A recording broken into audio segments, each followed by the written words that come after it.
हाँ तो प्यारे बच्चों, अभी आपके पास जो सबसे ज्यादा दिक्कत है वो है लॉन्ग क्वेश्चन आंसर याद करने का।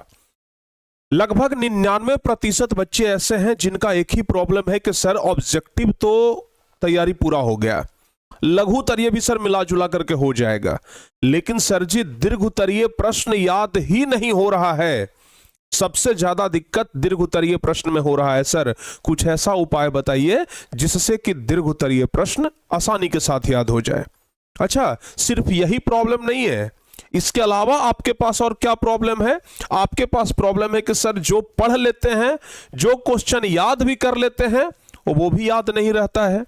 उसके बाद क्या प्रॉब्लम है कि बार बार रिवाइज करना पड़ता है। सर एक बार पढ़ते हैं, बार बार रिवाइज करते हैं, लेकिन फिर भी भूल जाते हैं। अच्छा, उसके बाद आपका अगला प्रॉब्लम है कि सर समय बहुत कम बच गया है, अब कम समय में ज्यादा तैयारी करना है, सर डर लग रहा है, क्या करें, कुछ उपाय बताइए।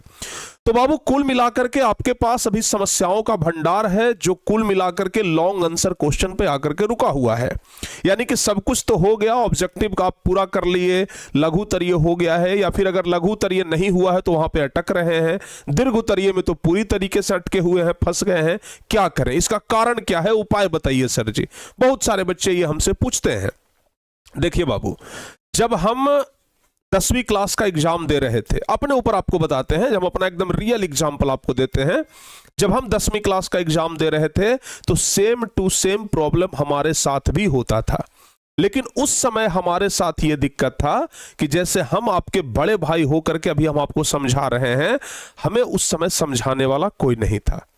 अगर उस समय हमारे जैसे कोई हमसे बड़े लोग होते ना, और अगर जो बात अभी हम आपको समझा रहे हैं अगर वो हमें समझा देते तो यकीन मानिए हम बहुत बढ़िया नंबर लाते। जितना भी आया है उसमें तो कुछ ना कुछ इंक्रीज जरूर होता। तो बाबू आज हम आपको जो बात बताने जा रहे हैं उसको समझिएगा बड़े ध्यान से कि आखिर मामला अटक कहां रहा है।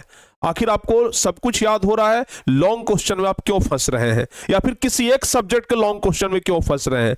कुछ सब्जेक्ट का आपको लॉन्ग क्वेश्चन याद हो जा रहा है, कुछ सब्जेक्ट का लॉन्ग क्वेश्चन आपको याद नहीं हो रहा है। इसका कारण क्या है? देखिए, हम आपको शॉर्टकट में 2 कारण बताएंगे और 2 कारण की वजह से आपको समझ में आ जाएगा कि आखिर दिक्कत कहां पर है। सबसे पहली बात, जो सब्जेक्ट आपका फेवरेट है, समझिएगा ध्यान से। अब बहुत सारे बच्चे को लगता है ना कि हमारा दिमाग कमजोर है, हमारा यादाश्त कमजोर है, याद करते हैं तुरंत भूल जाते हैं, वो अपने यादाश्त को दोष दे देते हैं। आप सबसे पहले यह समझिए कि जो सब्जेक्ट आपका सबसे फेवरेट है, जो सब्जेक्ट आपका सबसे फेवरेट है, जो सबसे पसंदीदा आपका सब्जेक्ट है, आप उस सब्जेक्ट को लेकर के बैठते हैं, उस सब्जेक्ट का क्वेश्चन याद करते हैं, बस चुटकियों में तुरंत क्वेश्चन याद हो जाता है। लेकिन जो सब्जेक्ट आपका फेवरेट नहीं है, जिस सब्जेक्ट से आपको डर लगता है, जब आप उस सब्जेक्ट को लेकर के बैठते हैं तो वो आपको परेशान करता है, वो आपको याद नहीं होता है। आपको क्या लग रहा है? ये बातें सुनने के बाद आपको क्या लगा? दिक्कत आपके दिमाग में है या फिर दिक्कत सब्जेक्ट से है? बाबू, जब आपके दिमाग में दिक्कत होता तो फिर वो भी याद नहीं होता जो आपका फेवरेट है, लेकिन वो तो याद हो जा रहा है। याद कौन नहीं हो रहा है? तो जो सब्जेक्ट हमारा फेवरेट नहीं है वो हमें याद नहीं हो रहा है।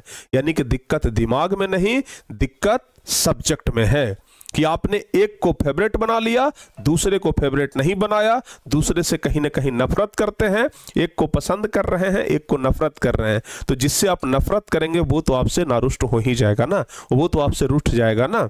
तो वही बात हो रहा है आपके साथ। तो इसलिए आप एक विद्यार्थी हैं, सिलेबस के लिए आप एक राजा हैं, और राजा का ध्यान हर एक प्रजा के ऊपर एकदम बराबर होता है। राजा का ध्यान हर एक प्रजा के ऊपर बराबर होनी चाहिए। लेकिन आपने क्या किया? एक प्रजा पर ज्यादा ध्यान, दूसरे प्रजा पर कम ध्यान, यानी एक सब्जेक्ट पे ज्यादा ध्यान, एक सब्जेक्ट पे कम ध्यान। एक को दिल से लगाया, एक को दिल से बाहर निकाल दिया। यही आपका सबसे बड़ा कारण हुआ। अगर ये भी कारण नहीं है, आप कहेंगे कि नहीं सर ऐसा बात नहीं है, ये कारण नहीं है, कुछ और कारण है। दूसरा कारण क्या हो सकता है, हम आपको बताते हैं। आपके एक छोटा सा एग्जाम्पल देते हैं।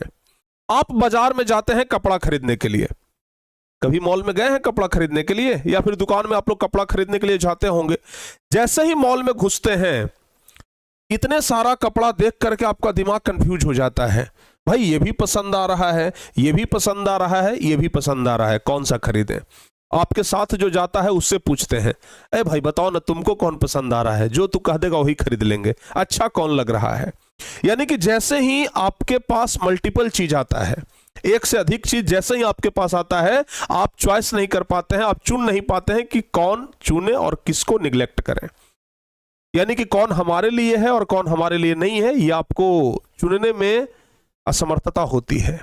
तो कहीं ना कहीं बाबू ये भी एक कारण हो सकता है, ये तो बस एक एग्जाम्पल है, ये भी एक कारण हो सकता है कि आप विषय का चुनाव अच्छे से नहीं कर पा रहे हैं, ठीक है ना। आप विषय का चुनाव ही नहीं कर पा रहे हैं कि कौन सा विषय हमें अभी पढ़ना है, कौन सा विषय हमें बाद में पढ़ना है, कौन से विषय पे ज्यादा ध्यान देनी है, कौन से विषय पे कम ध्यान देनी है, कौन सा चैप्टर हमें पढ़ना है, कौन सा चैप्टर छोड़ना है। तो ये भी एक बड़ा कारण हो सकता है। आप यहां पे जाकर के कंफ्यूज हो रहे हैं ना, उसी प्रकार से आप सब्जेक्ट के बीच में कंफ्यूज हो जाते हैं। तो कुल मिलाकर के हमें लगता है कि यही कारण है, दो कारण में से कोई एक कारण तो जरूर होगा। लेकिन बाबू अगर आप लोग याद करना चाहते हैं लॉन्ग आंसर क्वेश्चन, तो उसका एक सबसे सटीक उपाय हम आपको बताते हैं। ये तो हम आपको कारण बताए, अभी तक हम आपको सिर्फ कारण बताए हैं कि आखिर आपको याद क्यों नहीं होता है। लेकिन हमने लिखा है कि 1 मिनट में लॉन्ग क्वेश्चन आंसर कैसे याद करें। तो सबसे पहली बात तो ये कि आप जिस विषय से नफरत करते हैं उससे नफरत करना छोड़िए। जिस चीज को आप मन में बिठा लिए हैं कि ये बहुत हार्ड विषय है, पहले वो तो मन से आप निकालिए, ठीक है ना, पहले वो आप मन से निकालिए। और याद करने का सबसे सटीक तरीका यही है कि आप एक बार चीजों को ध्यान से पढ़िए, ज्यादा नहीं, बस 1 या 2 बार पढ़िए। आपको हम बता रहे हैं ना, सिर्फ 1 या 2 बार क्वेश्चन को पढ़िए। कोई भी क्वेश्चन आप याद करना चाह रहे हैं ना, 1 या 2 बार बस पढ़िए, सिर्फ 1 या 2 बार पढ़िए। सिर्फ 1 या 2 बार पढ़ने के बाद आप उसे तिवारा मत देखिए, सीधे कॉपी और पेन उठाइए और उस क्वेश्चन का आंसर लिखना शुरू करिए हाथ से। एक बात यकीन मानिए, जब तक आप लिखेंगे नहीं तब तक आप भूलते रहेंगे। जब आप लिखना शुरू कर देंगे उस दिन से आप भूलना बंद कर देंगे। तो 1 बार पढ़िए, 2 बार पढ़िए, हो सके चलो भाई तीसरा बार भी पढ़ लिए, लेकिन उसके बाद कॉपी पेन उठाइए और जो आप पढ़े हैं उसको लिखिए। हो सकता है कि आप लिखने के दरमियान गड़बड़ा भी जाएं, हो सकता है कि आप गड़बड़ा जाएंगे कि भाई जो चीज याद किए हो सकता है उसमें से कुछ छूट रहा है, कोई बात नहीं, छोड़ के ही सही, जैसे तैसे ही सही, लेकिन लिखिए। जैसे तैसे ही सही लेकिन लिखिए। पहली बार लिखेंगे कुछ चीजें छूटेगा, मिलाइए, अरे ये चीज छूट गया, ये चीज लिखाया, हाँ चलो बढ़िया है, ये भैया छूटा था, चलो फिर से इसको एक बार लिखते हैं। आप 2 बार याद करिए, 2 बार लिखिए, कंफर्म 100% गारंटी के साथ कहते हैं कि लॉन्ग क्वेश्चन याद होगा, ठीक है ना। तो बाबू जिस दिन से आप इस तरीके से करना शुरू कर दिए ना, आपको याद हो जाएगा।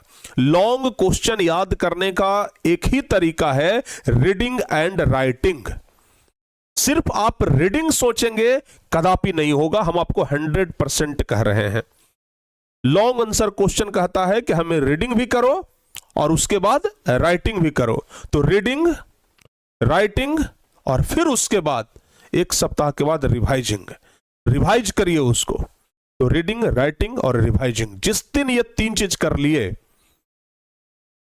यकीन मानिए आपको लॉन्ग आंसर क्वेश्चन याद हो जाएगा, फिर आपको डर ही नहीं लगेगा। और अगर आप ये नहीं करते हैं, अगर आपको लिखना बड़ा हार्ड काम लगता है, अगर आपको लगता है कि लिखने वाला काम हमसे नहीं होगा, तो फिर सबसे अच्छा है आप परीक्षा ही ना दीजिए। अगर लिखने वाला काम आपसे नहीं होगा तो फिर परीक्षा ही ना दीजिए ना, सबसे सिंपल तो यही है। क्योंकि लिखना तो पड़ेगा, ठीक है ना। परीक्षा अगर देना है तो लिखना पड़ेगा, अगर नहीं लिखना चाह रहे हैं तो परीक्षा ही ना दीजिए, या फिर देंगे तो फिर बढ़िया नंबर नहीं आएगा। तो इसलिए रीडिंग एंड राइटिंग साथ लेकर के चलिए। अगर जिस दिन ये लेकर के चले, यकीन मानिए लॉन्ग आंसर का बाप भी आ जाएगा, आप उसे पूरा कंठस्थ कर लेंगे। तो उम्मीद करते हैं कि आज से आप लोग रीडिंग एंड राइटिंग रूल्स को फॉलो करेंगे, और अगर आप इस रूल्स को फॉलो करें और अगर आपको फायदा हो तो आप जरूर हमें कमेंट करके बताएं कि हाँ सर जी फायदा हो रहा है। और अगर आपको ये फॉर्मूला बेहतर लगा हो, ये वीडियो आपको बेहतर लगा हो, तो इस वीडियो के नीचे कमेंट करिए कि सर जी ये वीडियो हमें बहुत अच्छा लगा, इंप्रेसिव वीडियो था, और सचमुच में आपने जो कारण बताया वही कारण है, या फिर कोई और कारण है तो वो कारण भी हमें मेंशन करें, अगर होगा तो हम उस कारण पर भी विचार करके आपको बताएंगे। चलिए दिल की गहराइयों से आप सभी लोगों का धन्यवाद कि आपने शुरू से लेकर के अंत तक इस वीडियो को देखा। मिलते हैं किसी और वीडियो में, तब तक के लिए बच्चों जय हिंद, धन्यवाद।